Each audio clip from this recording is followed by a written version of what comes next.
بسم الله الرحمن الرحيم. إن هذا القرآن يهدي للتي هي أقوم ويبشر المؤمنين الذين يعملون الصالحات أن لهم أجرا كبيرا. وهدى من الرحمن يهدينا به للصالحات وللمكارم والتقى. هذا كتاب الله أعذب منهل أنعم به من مورد لمن استقى. قد صانه رب العباد بحفظه وحماه حتى لا يضيع ويخلقا. طوبى لمن حفظ الكتاب بصدره فبدا وضيئا كالنجوم تألقا. وتمثل القرآن في أخلاقه وفعاله فيه الفؤاد تعلقا. وتلاه في جنح الدجى متدبرا والدمع من بين الجفون ترقرقا. هذه صفات الحافظين ربنا لا تزغ قلوبنا بعد إذ هديتنا وهب لنا من لدنك رحمة إنك أنت الوهاب. السلام عليكم ورحمة الله وبركاته. أحبة المتابعين، نرحب بكم من جديد وعلى مائدة القرآن وفي حلقة جديدة من حلقات برنامج أهل القرآن. من الرحمن يهدينا به للصالحات وللمكارم والتقى. أهلا وسهلا بكم مرة أخرى وبأولى فقرات هذه الحلقة من حلقات برنامج أهل القرآن، فقرة آيات ومعاني. يقول الله سبحانه وتعالى في محكم كتابه الكريم وفي أواخر سورة البقرة الآية 286: ربنا ولا تحمل علينا إصرا كما حملته على الذين من قبلنا. فما هو الإصر؟ الإصر في اللغة هو الثقل، والإصر هنا جاء بمعنى العهد، وقيل إنما سمي العهد إصرا لثقله. فهنا الدعاء أو الدعاء الذي جاء في هذه الآية: ربنا ولا تحمل علينا إصرا، أي ربنا ولا تحمل علينا عهدا أو لا تأخذ علينا عهدا كما أخذته على الذين سبقونا من الأمم من اليهود والنصارى، فلا نستطيع على الوفاء به فنكون من الهالكين والعياذ بالله. وهدى من الرحمن يهدينا به للصالحات وللمكارم والتقى. أحبة المتابعين، نرحب بكم مرة أخرى وبفقرة جديدة من فقرات برنامج أهل القرآن، فقرة أحكام التلاوة. يقول الله سبحانه وتعالى في أول سورة عمران المباركة: أعوذ بالله من الشيطان الرجيم، بسم الله الرحمن الرحيم. الله لا إله إلا هو الحي القيوم، نزل عليك الكتاب بالحق مصدقا لما بين يديه وأنزل التوراة والإنجيل. هذه السورة المباركة ابتدأت بالحروف المقطعة ألف لام ميم. ألف لا مد فيها، لام أوسطها ألف مدية تمد 6 حركات، مد لازم كلمي مثقل كون الميم أدغمت بالميم التي بعدها فتراعى فيها الغنة، فنقول ألف لام ميم. مقدار المد 6 حركات، في لام وفي ميم تمد 6 حركات. في لام المد كلمي مثقل، وفي ميم مد كلمي مخفف.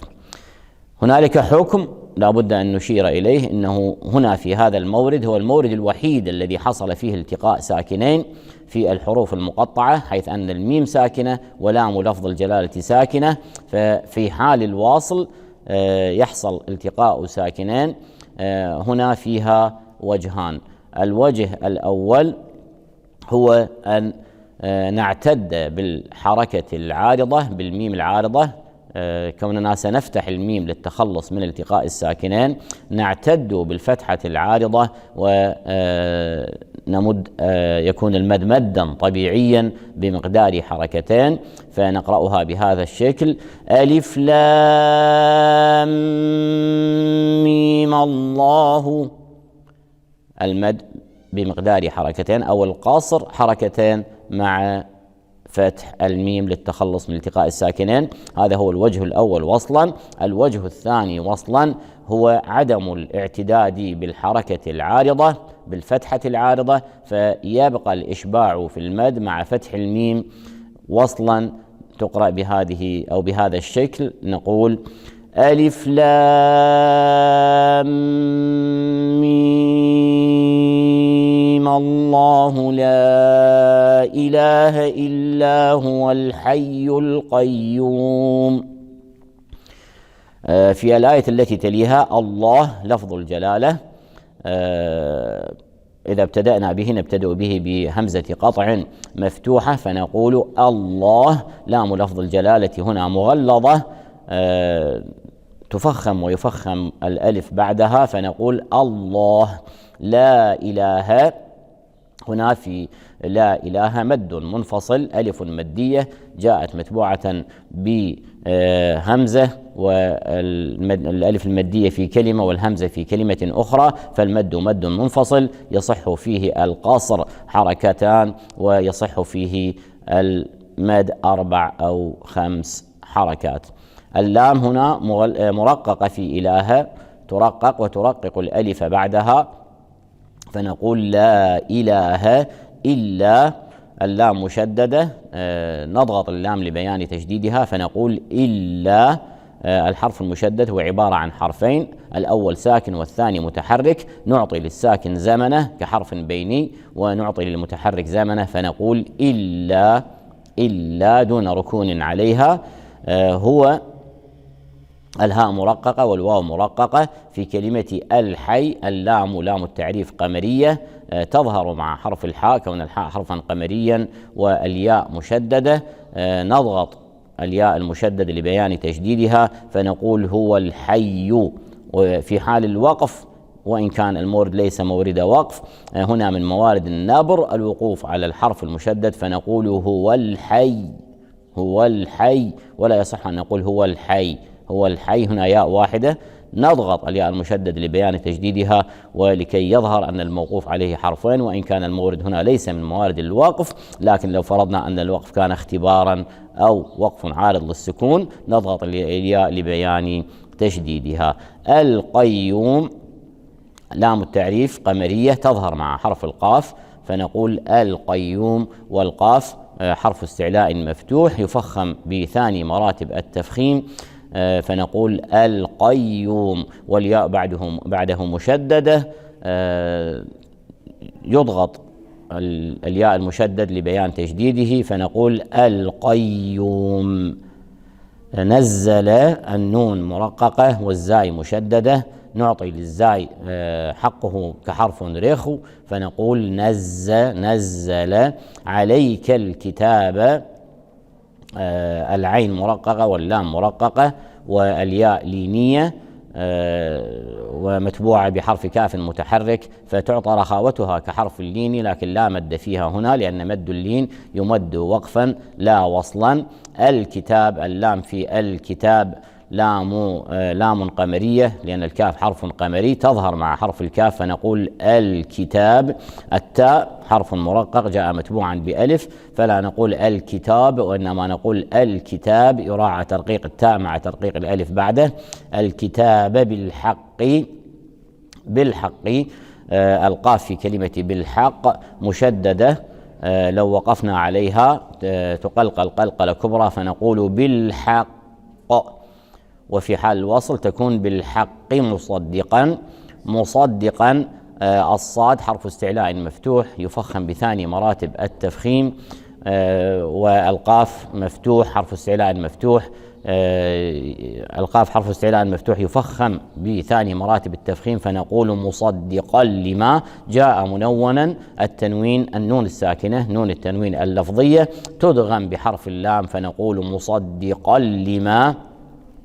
لما بين يديه. لما الميم مرققة وترقق الألف بعدها فلا نقول لما، وإنما نقول لما بين يديه. الياء في يديه أيضا ساكنة مسبوقة بفتح فهي لينية، نعطيها حقها رخاوتها كحرف لين فنقول يديه. والهاء في حال الوقف الهاء حرف همس ورخاوة، نظهر همسه ورخاوته فنقول يديه في حال الوقف، وإن كان المورد هنا ليس مورد وقف وإنما الوصل فيه أولى فنقول وأنزل. النون هنا النون الساكنة جاءت متبوعة بحرف الزاي، وحكمها مع حرف الزاي هو الإخفاء مع مراعاة الغنة. وأنزل التوراة، اللام في التوراة قمرية كون التاء حرف قمري، شمسية تدغم في التاء كون التاء حرفا شمسي فنقول التوراة. وكلمة التوراة تنتهي بتاء مربوطة، لو توقفنا عليها نتوقف عليها هاء، وإن كانت هنا هي ليست من موارد الوقف، لكن التاء المربوطة دائما إن وقفنا عليها نتوقف عليها هاء فنقول التوراة. وهي في حال الواصل التوراة والإنجيل. النون في الإنجيل جاءت متبوعة بحرف الجيم، والجيم من حروف الإخفاء تخفى عنده النون الساكنة مع مراعاة الغنة. والياء مدية جاءت قبل الحرف المتطرف من الكلمة، فإن وقف على الكلمة فيكون المد فيها مد عارض للسكون يصح فيه المد حركتان أو 4 أو 6 حركات، وإن وصلت بما بعدها فالمد فيها مدا طبيعيا بمقدار حركتين. من الرحمن يهدينا به للصالحات وللمكارم. مشاهدينا الأكارم، نرحب بكم مرة أخرى وبفقرة جديدة من فقرات برنامج أهل القرآن، فقرة على مائدة القرآن. رحبوا معي بالأستاذ غسان المعموري، قارئ كان له الأثر في الساحة القرآنية على مستوى بلدنا الحبيب العراق وعلى مستوى محافظة بابل، صاحب صوت شجي يتلو بالطريقة العراقية. أهلا وسهلا بك أستاذ غسان، شرفتنا اليوم على مائدة القرآن. إن الشرف، جزاك الله خير جزاء. الله يحفظك ويسلمك. أستاذ غسان، هو لعله السؤال التقليدي، متى كانت البداية في طريق القرآن؟ بسم الله الرحمن الرحيم، والصلاة والسلام على أشرف الخلق أجمعين أبي القاسم محمد وعلى آل بيته الطيبين الطاهرين. اللهم صل على محمد. يعني أستاذ عادل كان دخول لهذا المجال عام 2018. ما شاء الله. هي تقريبا فترة جدا قليلة. نعم، لكن بهذه الفترة القليلة أبدعت بفضل الله. الحمد لله والشكر. الحمد لله رب العالمين. وين اشتركت بالدورات القرآنية؟ ما هي الدورات القرآنية اللي شاركت بها؟ كيف تعلمت لتلاوة الكتاب سواء من باب الأحكام أو من باب النغم والمقامات؟ من باب الأحكام أغلبها كانت إلكترونية. يعني دورات حضورية ما دورات حضورية ما قليل جدا كانت. إذن هذه شهادة أنه الدورات الإلكترونية أيضا نافعة، يعني ليس شرطا أن تكون الدورات حضورية. نعم، كانت دورة أحكام، كانت دورة نغم. نعم. ومقامات لمدرسة الإمام الرضا القرآنية. نعم. في بغداد، استفادت منها جدا كثيرا. ما شاء الله. هي إلكترونية ولا حضورية؟ إلكترونية، كلها إلكترونية. ما شاء الله. ما عادة دورة حضورية. بس هي الإلكترونية أكيد راح تكون إنه تلقي المعلومة أصعب من الحضوري. يعني الحضوري تأخذ المعلومة بالمشافهة من الأستاذ أو من الشيخ. نعم. لكن أكيد مع الإصرار ماكو صعب إن شاء الله. إن شاء الله. حسيت بنقلة في حياتك، في تصرفاتك، في تكوين شخصيتك؟ لأنه أكيد إحنا القرآن لابد أن يترك أثر، قارئ القرآن لابد أن يترك أثر، وخصوصا إذا كان هذا القارئ هو يعني ليس قارئ يتلو صفحة أو صفحتين لغرض الأجر ولغرض الثواب، لا، هو قرر أن يسلك طريق القرآن وأن يصبح قارئ للقرآن، فأكيد القرآن لابد أن يترك أثر على تكوين شخصيته وعلى نفس الإنسان الذي يسلك طريق القرآن أو الذي يرتبط بالقرآن. حسيت بهذا الأثر القرآني في نفسك؟ نعم بالتأكيد أستاذ عادل، كان له أثر كبير جدا أكيد، لأن كان التصرفات كلها محسوبة باعتباره قرآني. نعم، بالأخص يعني بحياتنا اليومية ما أقدر أسوي هذا الشيء باعتبار لأن أنا قرآني. صح، اي نعم، يعني مسؤولية، القرآن مسؤولية. يضيف مسؤولية. نعم على القرآن، لأنه إذا حسب على القرآن فمثلا لا سامح الله إذا ارتكب تصرف معين لا يليق راح يحسب على القرآن، أو راح يقال إنه فلان القرآني يفعل كذا ويفعل كذا، فهذا أكيد مسؤولية مضاعفة راح تكون على قارئ القرآن وعلى الإنسان الذي سلك طريق القرآن. نسأل الله سبحانه وتعالى أن يجعلكم من أهل القرآن، وأن يجعلنا وإياكم من أهل القرآن، وأن يقبلنا في أهل القرآن. اللهم آمين. تقرأ بالطريقة العراقية. نعم. أنا سامع لك الكثير من التلاوات بالقراءة العراقية وبالطريقة العراقية، أكيد تلاوات مبدعة. الله يحفظكم. بمن تأثرت من القراء في بداياتك من القراء بالدرجة العراقية؟ الأساس بالقراء العراقيين حافظ خليل رحمه الله. رحمه الله. رحمه الله. نعم. كان يسمى بستان الأنغام. نعم. كان له تلاوات جدا عظيمة. أكيد. رحمه الله. أكيد. نعم. قلدت بالبداية لو؟ بالتأكيد. بالبداية كانت تقليد. بداية أي قارئ تقليد. أكيد لازم. بعدين. نعم. بالبداية بداية القارئ لابد أن يقلد أحد القراء، لكن لما يصبح بمستوى من التمكن والإجادة بعد يقدر يختار له طور خاص بنفسه. وهي الطريقة العراقية بعد طريقة أصيلة وطريقة شجيع تحملك على جناح الخشوع إلى مرضاة الله سبحانه وتعالى وإلى تفهم معاني كلام الله. إذن نسمع من الأستاذ غسان المعموري تلاوة لبعض الآيات بالطريقة العراقية. أعوذ بالله من الشيطان الرجيم.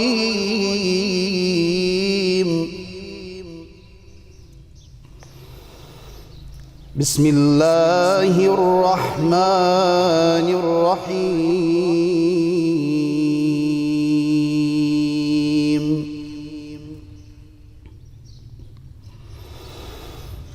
يا بني آدم خذوا زينتكم عند كل مسجد وكلوا واشربوا ولا تسرفوا.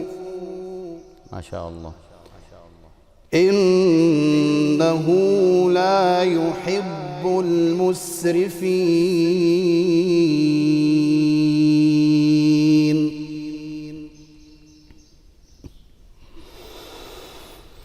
قل من حرم زينة الله التي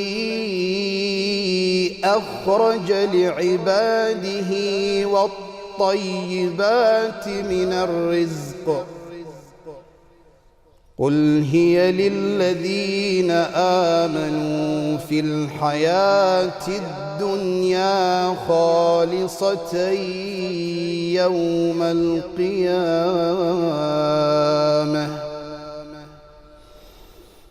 كذلك نفصل الآيات لقوم يعلمون.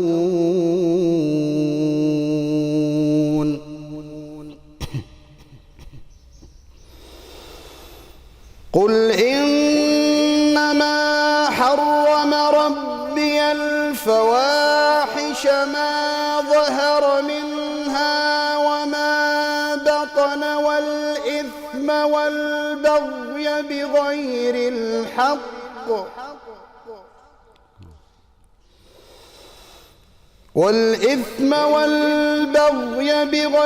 الحق وأن تشركوا بالله ما لم ينزل به سلطانا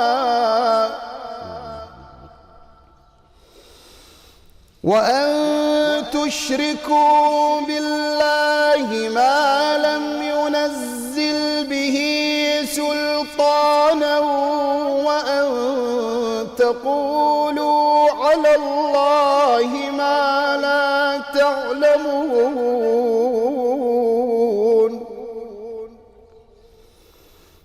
ولكل أمة أجل فإذا جاء أجلهم لا يستأخرون ساعة ولا يستقدمون. لا إله إلا الله. يا بني آدم إما يأتينكم رسل منكم يقصون عليكم آياتي فمن اتقى وأصلح فلا خوف عليهم ولا هم يحزنون.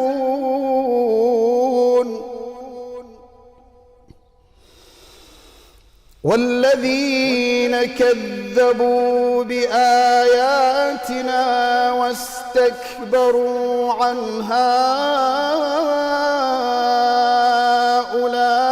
أولئك أصحاب النار.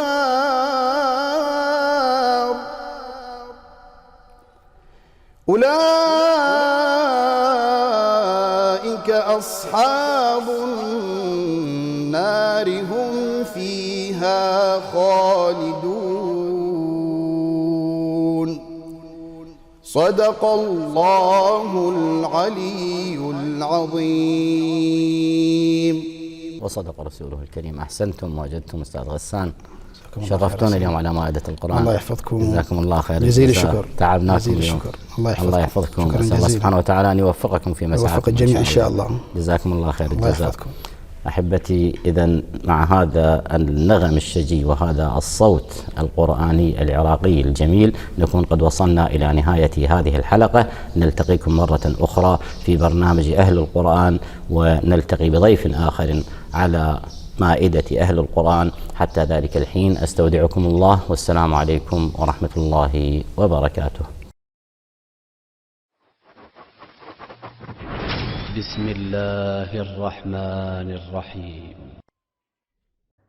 إن هذا القرآن يهدي للتي هي أقوم ويبشر المؤمنين الذين يعملون الصالحات أن لهم أجرا كبيرا.